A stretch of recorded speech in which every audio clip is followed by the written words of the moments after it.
जय श्री राम। हनुमान जी महाराज का जन्म अंजनी माता से हुआ, इसलिए अंजनी पुत्र कहलाते हैं। पवन देव द्वारा ले जाए गए थे, इसलिए पवन पुत्र कहलाए जाते हैं।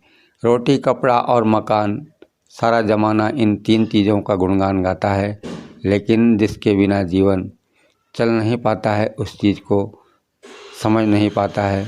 क्योंकि पवन देव की कृपा हमें बड़ी सुगमता से मिल गई, इसलिए हम इसका मूल्य समझ नहीं पाते हैं। हनुमान जी महाराज ऐसे निराभिमानी हैं, वे नहीं चाहते हैं कि कोई यह समझे कि मुझ पर हनुमान जी का एहसान है।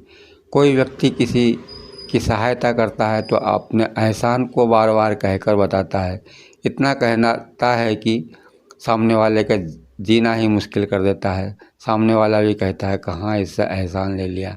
इसलिए हनुमान जी नहीं चाहते हैं कि कोई यह समझे कि मैं इनके एहसान के तले दबा हुआ हूँ। इसलिए हनुमान जी छुपकर हमारी सहायता करते हैं और हमारा जीवन चलता है। हनुमान जी की ये विशेषता है, कोई भी कार्य करते हैं तो छुपकर करते हैं, ताकि किसी को यह ना लगे कि मुझ पर इनका एहसान है।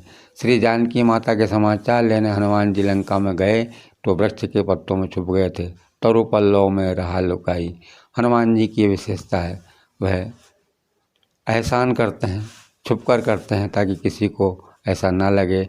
और हम लोगों की ये विशेषता है, हम किसी पर उपकार करते हैं तो अपने आप को छुपाते हैं। हनुमान जी छुपते हैं और हम अपने आप को छुपाने का प्रयास करते हैं।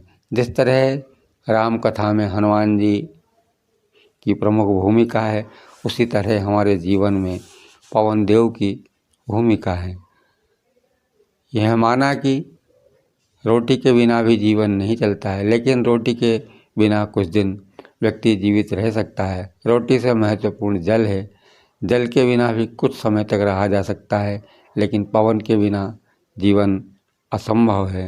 हनुमान जी की ऐसी कृपा है जो हमें ये सुगमता से प्रदान हुई है। आगे अगले प्रसंग में। जय श्री राम।